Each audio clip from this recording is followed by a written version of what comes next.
and welcome to my music corner.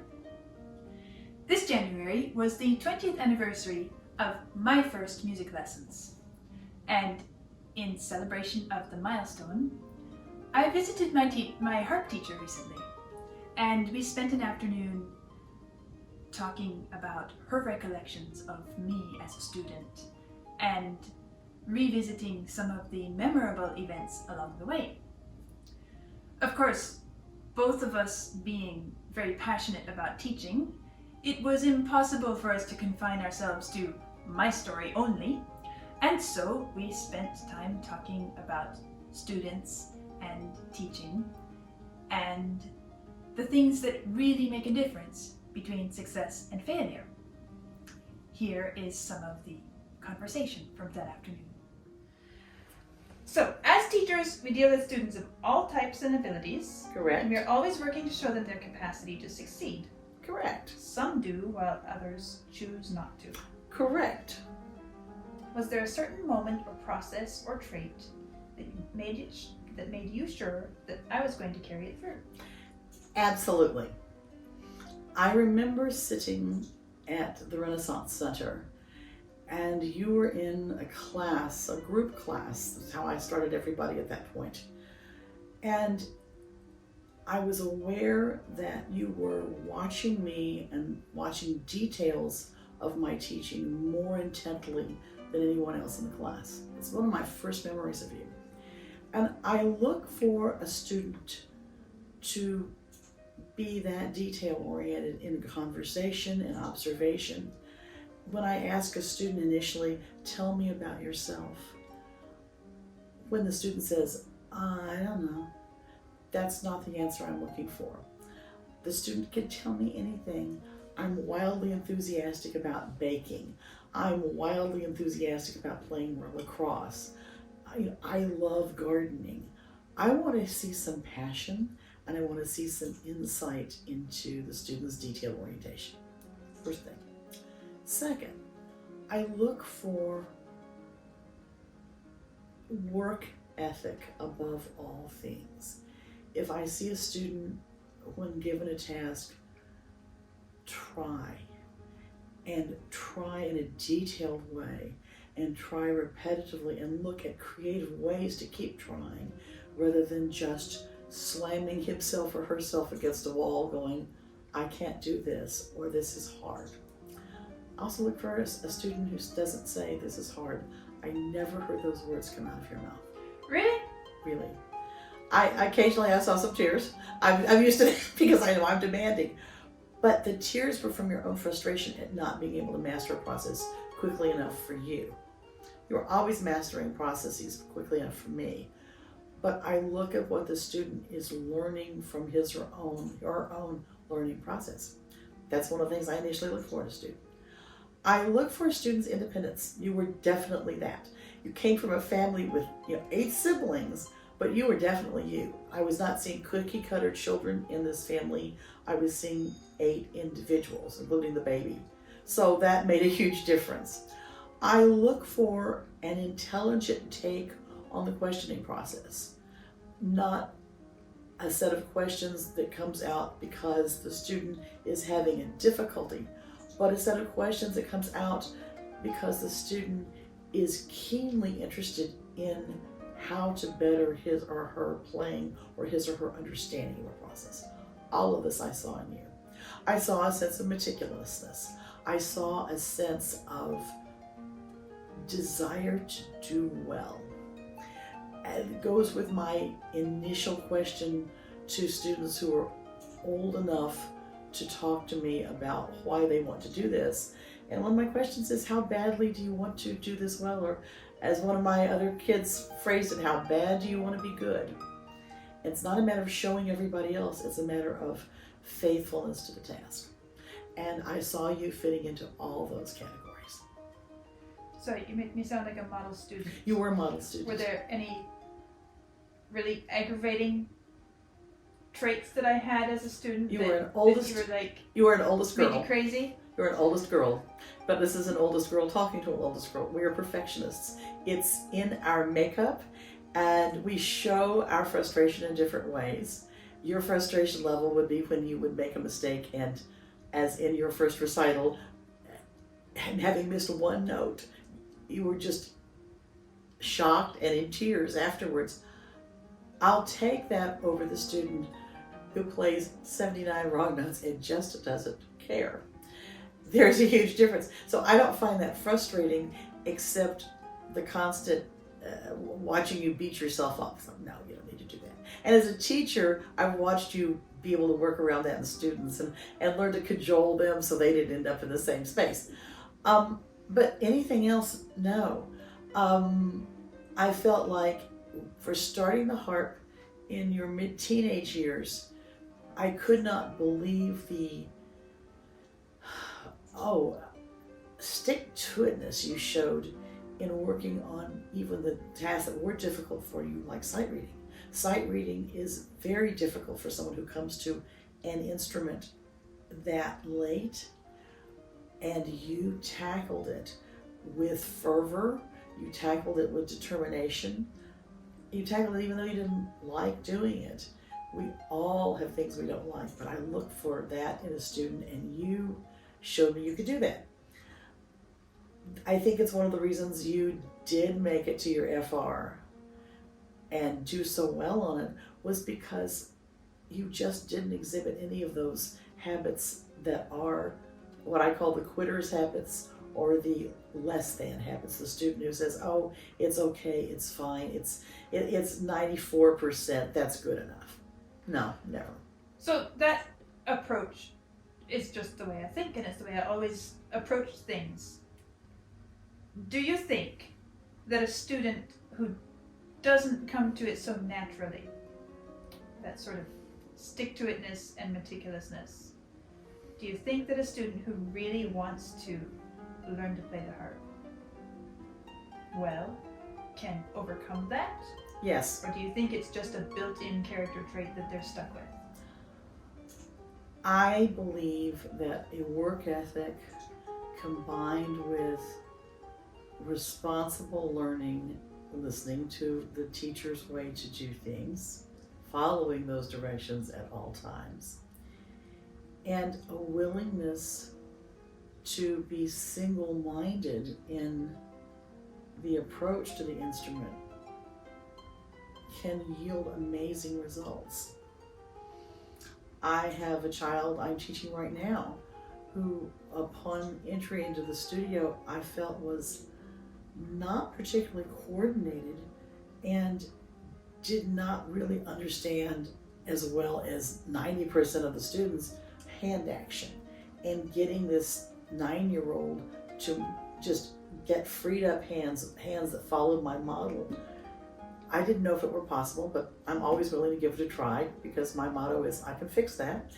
And here I am 2 years later with a student who, not quite 11, is a joy to teach, plays musically, plays beautifully, and consistently has to work on her technical shaping of her hand, but is willing to do that. And I'm seeing great results. Where I find results difficult in certain students, I find that there are students who just don't want to work very hard. They think, oh, if it doesn't come naturally, if I have to put in any effort at all, it's just too much trouble. And I'll just settle for whatever I get out of the instrument. Those students generally don't fare very well with me or with you. Nope. So then, a little bit more about my personal music learning journey. What are your favorite 3 stories about me as a student? Well, I've already told one, which is you're running off a recital stage after playing the Grangeny Reverie really beautifully, but you missed one note. And I don't know how long you were in the bathroom after that at the Renaissance Center, probably a good 15 minutes. But I was convinced I destroyed the whole musical world. That's right. But both your mother and I were baffled. That was the good news. And the good news for me in relating to you as a student is to say, okay, Amy, you're somebody who wants to do this really well. So I promise not to abuse that and take advantage of it because you were so conscientious. But it also lets me know that the sky is the limit. And I have found that to be true with you as a student and as a colleague and as a fellow teacher, as a fellow ensemble member and player. I find that written all over what you do.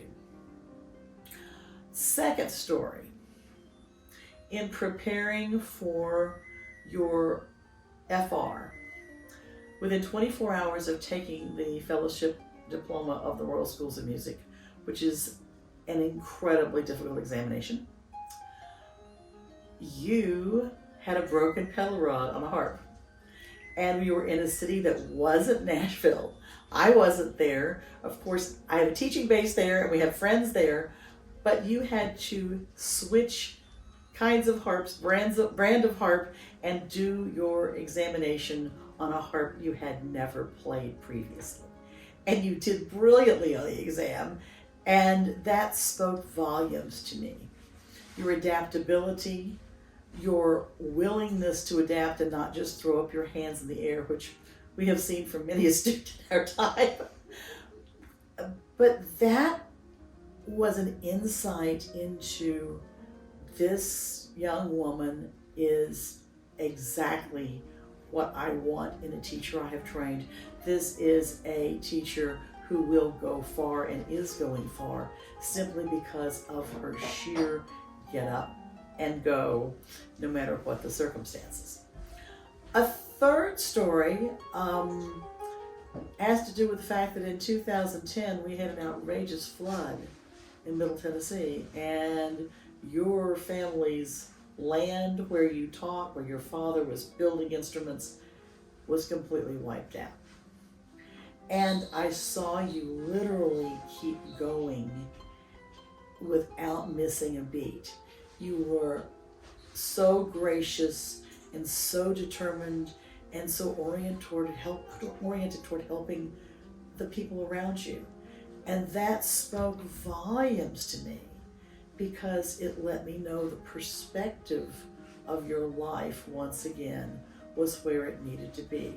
Your determination and your generosity work hand in hand. And I find those to be wonderful, wonderful attributes in a teacher. Tell me what you think about motivation in a student.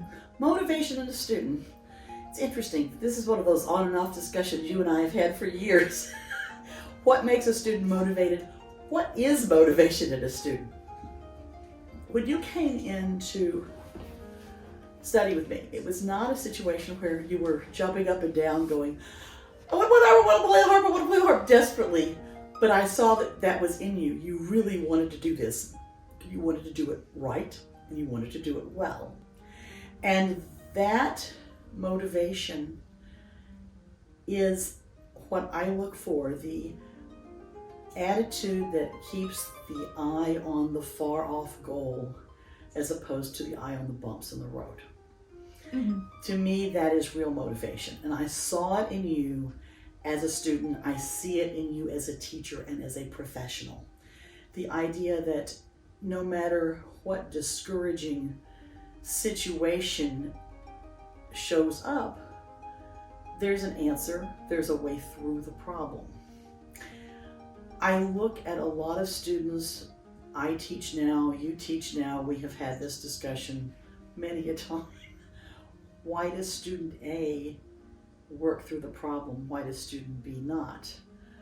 I think a lot of students right now are not taught to keep their eyes on that prize way out there. It's being fun and exhilarating immediately as opposed to long-term enjoyment and long-term feeding the passion for doing it well. Yeah. And I think that I have seen that in you from the beginning. I look at some students who've been wildly enthusiastic to begin with. They get to about the Associated Member of Royal Schools of Music grade 5, and there is suddenly a hurdle.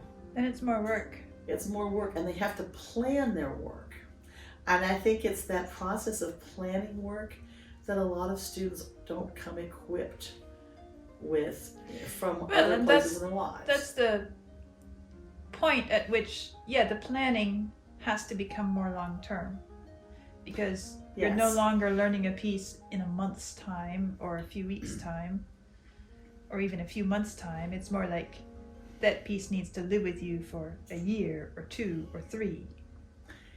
The further along you get with the level of literature, the more you do have to live with it. The more it has to become part of you and you part of it. And the more you know it, the more you have something to say through it. Right. And that's the point at which the student has enough theory knowledge to be able to comprehend what's on the paper from a form point of view, but to make that make sense in terms of how to perform it, suddenly that ramps up. And that's what a lot of students aren't willing to fight with, work through, find joy in. And one of the things you and I have talked about for years is the ability for students to find joy in the process. And that's another factor that motivation, that is the definition of motivation for me, is do you find joy in the process? I find great joy in sitting down in my heart and playing scales and arpeggios. If you had told me as a 6-year-old that is the way I would find joy, I would have said, I don't think so. But by the time I was even 11, 12, I still found joy in that. And I love seeing that in students. You were one of those students who wanted to play your scales and arpeggios really well. Technical exercises really well.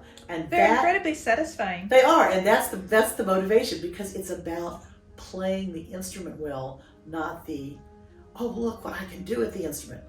This is a private, personal approach to what you're producing. And that is the motivation factor. Yeah. Let's say you have a student that has a lot of natural ability, a lot of natural potential built in.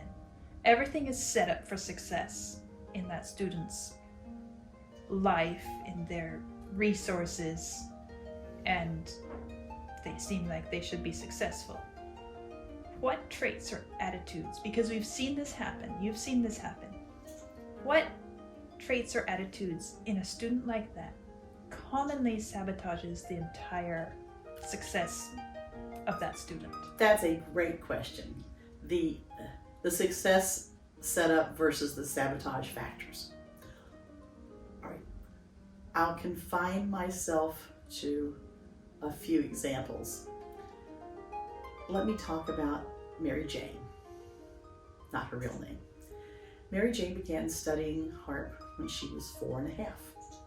She had seen me play at church, and that was a natural point for her, having seen older students of mine play. She wanted to do this. I interviewed her carefully, interviewed a mother who was an academic, but who really understood what I was getting at, to the point that she brought that young child to harp camps with us in the summer and wanted her to do well. No problem putting money into the harps themselves, into lessons, getting her out for these opportunities. So now Mary Jane is 16. Mary Jane has 2 utterly gorgeous pedal harps, a troubadour harp. She still has a 2-octave harp she began on.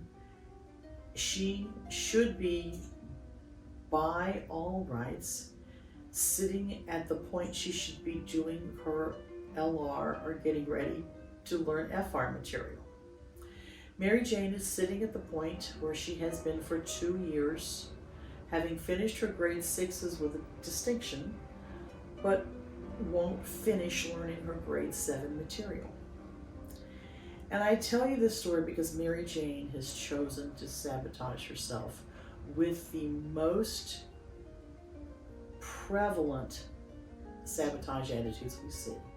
1, Mary Jane wants it to be fun all the time. If it takes meticulous work, Mary Jane doesn't want to do it. 2, Mary Jane wants to be told in public how wonderful she is and feel special playing the harp. Mary Jane... That's hard to do if you don't practice to It is, and a present lot, well. and it's a tortoise and the hare situation. A lot of those kids who started later, or who have just worked consistently, have passed her by, and she's very jealous of that. And so her jealousy, rather than her work ethic, is the sabotage factor.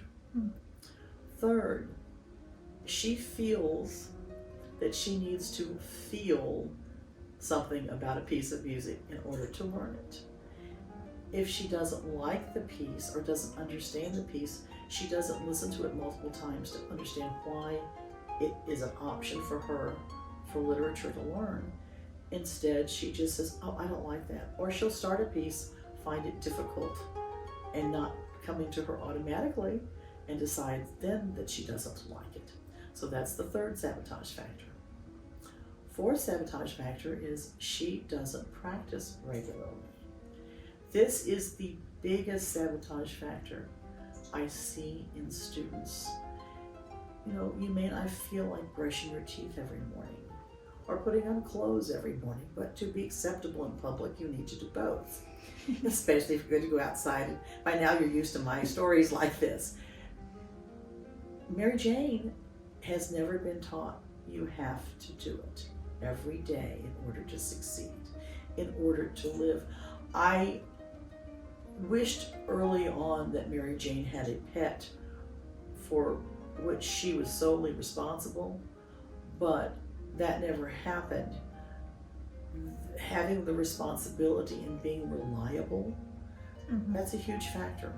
And she has sabotaged herself on the reliability end by not simply getting to her heart every day.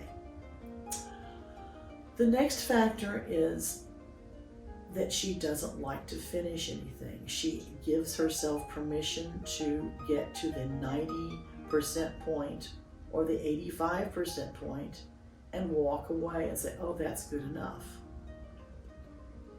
She doesn't push herself. She doesn't see the need to stretch herself. Next sabotage factor is she tends to think that people ought to love her harp playing just because she plays the harp, not because she plays the harp well. And as you and I have talked about, one of the problems with the instrument is that there are fewer people per capita who play the harp than do the violin or the piano. And because it's still exotic in some respects in some parts of the world, it is considered an instrument that, ooh, the harp, rather than what wonderful work you've done to achieve what you've done on that. So those are the sabotage factors for Mary Jane. Let me move on to another student we'll call Adelia, who came to me at the close of 5th grade, beginning of 6th grade, with parents saying, I really want our daughter to play the harp. And the daughter was in a program I was directing in another facet of music education. She really wanted to play the harp. So mom and dad signed her up. She had a good piano background, good choral background, and she learned rapidly. And she worked very hard. She made it through her grade 8s from the time she started in under 3.5 years. That's impressive. And then she made it to her diploma level in under 5 years. And then she quit working. She was more interested in being impressive and having a list of accomplishments on a piece of paper than playing really well. I assigned her to a quartet of really super players, her own age, a little older, a little younger too, who had done amazing work and were getting amazing accolades. And her father spoke volumes when he said, how long is it going to be before Adelia can beat Susie, who was the best harpist in the quartet? And I said, well, Susie's been playing since she was 6. Well, that doesn't matter. I want her to win. And I thought, okay, so we have parent sabotage going on along with child sabotage.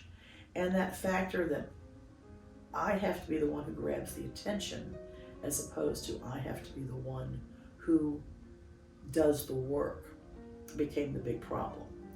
Now, she did get into a very good conservatory for her undergraduate work. It was not because of the recommendation I wrote, because I have to write a recommendation as a teacher about work ethic and about collegiality and about a student's willingness to work under stress and keep eyes on the prize. This student could have done so much more, but she fizzled out her last couple of years of high school simply because the family sabotage, the need for their daughter to get more attention at the harp than other people did, and the daughter's buying into it. So those are two different sets of factors, but those are the big sabotage factors I encounter. Mm-hmm. So if you're talking to somebody who wants to become a harp student, who wants to learn to play the harp, what are the 2 to 4 things that you would say to any child or person who wants to, let's say, so you want to play the harp, what should you know? What should I tell you? Well, it's interesting, since you and I just sat through a conversation I had with a potential new student. And the student is in high school and plays a couple of other instruments well, and evidently is very motivated. But I always ask about practice time. So you play other instruments, you're coming to me as a student who really wants to play the harp, not just more music lessons. I want to know how much you practice your other instruments, and therefore I want to know what kind of commitment you're willing to make to this instrument. That's the first question. Second, you are 14. Where do you see yourself at the harp when you finish high school, headed toward college? What do you want to be doing with the instrument? What are your visions, and do those visions fit in with mine as a teacher and what I'm best at providing? Whatever you want to do, I want to know, and I want you to know, that technique is everything, musicality is everything, and you're going to do technical work, and you're going to do listening work, and you're going to do theory. Those are non-negotiables. Once we're finished with COVID and we can go back to doing ensembles again, ensemble playing in small chamber groups is a necessity. Either multiple harps, or harp and violin, or harp and keyboard. I'm particularly interested in harp and keyboard and harp and percussion, because I want to know that the student can get to a beat at exactly the right time, with exactly the right articulation, and not fudge around where that occurs. That's how I help prepare that student for orchestra work too. Mm-hmm. I want to know when and if and when the parents are going to say, no, we've done enough, that's good enough. We really only wanted him or her to be able to play for weddings, which is about grade 5 in terms of the material, but a whole lot farther down the road than that in terms of reliability and being able to think on his or her feet. Right. I want to know what the student's attitude is about selecting music. I've often had students who will do the technical work, will do the musical work, will do the listening, will do the theory. Everything's in place, and then suddenly I run into an attitude of, oh, I won't play music by that composer because my father thinks he's a bad person. Well, he died 60 years ago and he's no longer alive. Or, I'm not allowed to play music by women composers. Okay, sure, why not? But I don't need to have those roadblocks, because if I assign a piece, it's to better the student's ability to play the instrument. Right. And those are surprises that I no longer enjoy putting up with. I'm not sure that I ever did, but I also just say very kindly, there's the door, don't let it hit you on the way out. Mm-hmm. And I feel that the more I know up front and the more the student understands that I am here to help guide a complete music education seated at the harp bench. I'm here to train musicians who happen to play the harp and play it very well. I'm not here to create dilettante harpists. Right. So if you had somebody who is just starting out their harp experience with you, and they said, what is the one thing that I should always remember and keep in mind as I'm learning harp? What is the one thing that I should never let go of? There is a list of attributes that will make you stay focused and make you a desirable musician with whom to work. 1, reliability and faithfulness to the task. That means you get to your harp bench every day, whether you feel like it or not. That means you tune your harp, whether you feel like it or not, every time you sit down to play. That means you order music when you're asked to order music in a timely fashion. That means you adhere to a learning schedule that makes sense. That means you keep your fingernails short. If you are a young woman who likes to grow 17-inch nails, they don't play the harp well. It means you read. It means you listen. It means you expand your vocabulary constantly so you are taking in ideas that are going to grow you as a musician. It means you are collegial with your fellow musicians and fellow learners. It means you are encouraging of your fellow musicians and fellow learners. It means you keep meticulous notes about how you practice and how you're going to improve your practice. It means you are generous with your time as you show people your instrument and what you can do with your instrument to bring joy to their lives. That's a long list for one question, but all of that is what makes the learning experience worthwhile. Well, if there's a student like that, I think either of us would happily take him. Well, I took one and her name was Amy Schaefer. So I've taken several others like that in my life and enjoyed every minute of it. But the idea of building in work ethic, reliability, collegiality from the beginning. And I'll add one more item to that list, and that is every student needs to sing. I was a reluctant singer as a small child, and I still sang. And I can't imagine not having the understanding of making music without using the voice. I have been through a period of terrible laryngitis related to asthma for about 1.5 years, so I don't have my voice fully back yet. But I could sing well enough this past Christmas to get to sing Christmas carols again, even at home, alone in COVID times. And that was such a joy. It's really difficult to practice and to teach without singing. If you're really immersed in the music, you hear those melodic strains and you're desperate to make music with the harp. And you're wanting to invite the student into that experience. That's right. And it's hard to lead that direction without a voice. That's right. So I'll turn the question back to you and say, what have you learned from your time the last decade or more as a teacher? How has that grown you as a performer? How has it grown you to go to the next level with your teaching? Well, I would say in several ways. Musically, every time I guide a student into a piece of music, there's this process of discovery that happens where I can't be handing them my interpretation. Instead, it is as if I'm opening a door and inviting them to walk through it.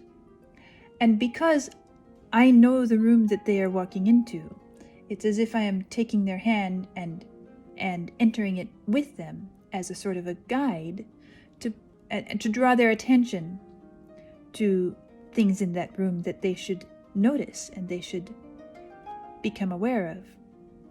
But it is me also walking through that door every time.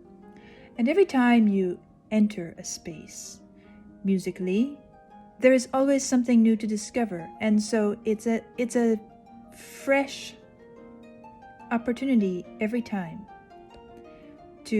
for me personally, as a performer, as a musician, to delve more deeply into that music as well.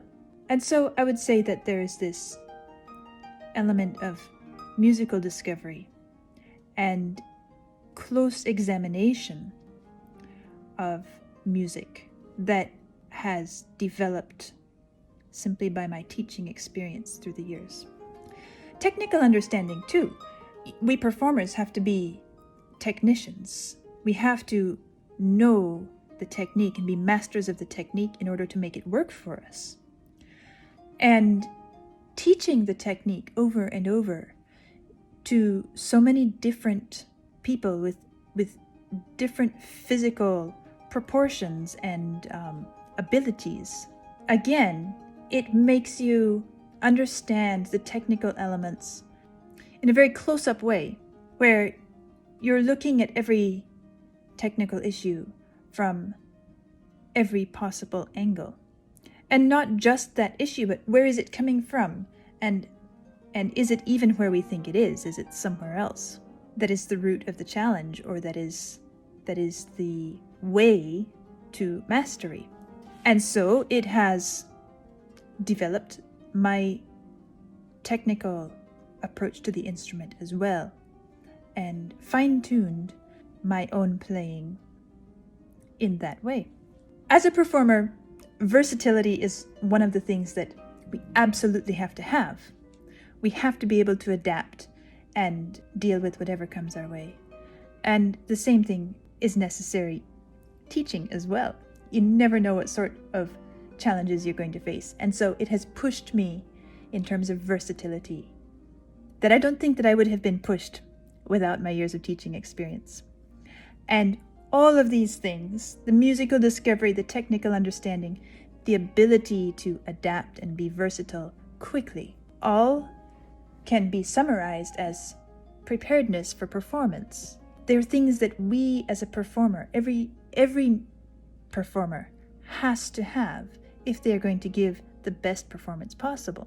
Being a music teacher, I am aware that this work is a meeting point. It intersects with so many other disciplines. Not only music specific, like, let's say, there's the music history, and there's the technique, and there's the aural skills, and, all the different things that are music specific. But also, just as linked are other fields like psychology and brain science and learning science and the movement and body sciences, things like somatics, performance science, and then, of course, other things like world history and art history and social development. The list just goes on and on and on. The more you know, the more humble it makes you, because you begin to realize more and more acutely how incredibly endless the field is, and how much remains untouched by you, and that you will never understand or master it all.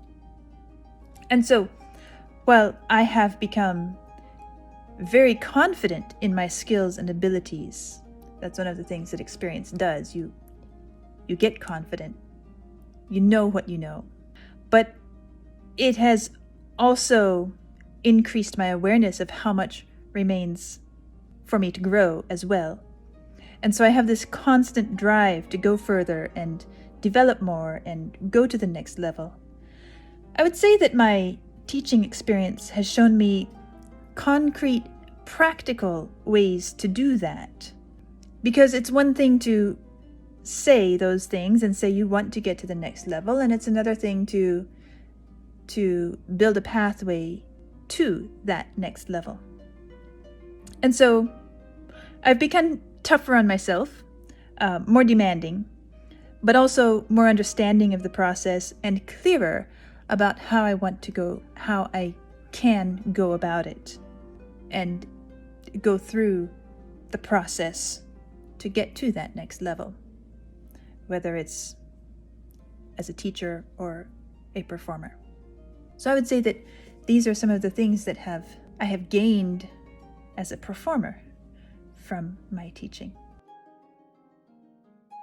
Well, I hope you enjoyed this little window into the world of us musicians, and mine in particular. It is a world and a life, but it is rich and it is beautiful, and it is worth every bit of time and effort that is put into it. So now, I am off to get started on the next 20 years.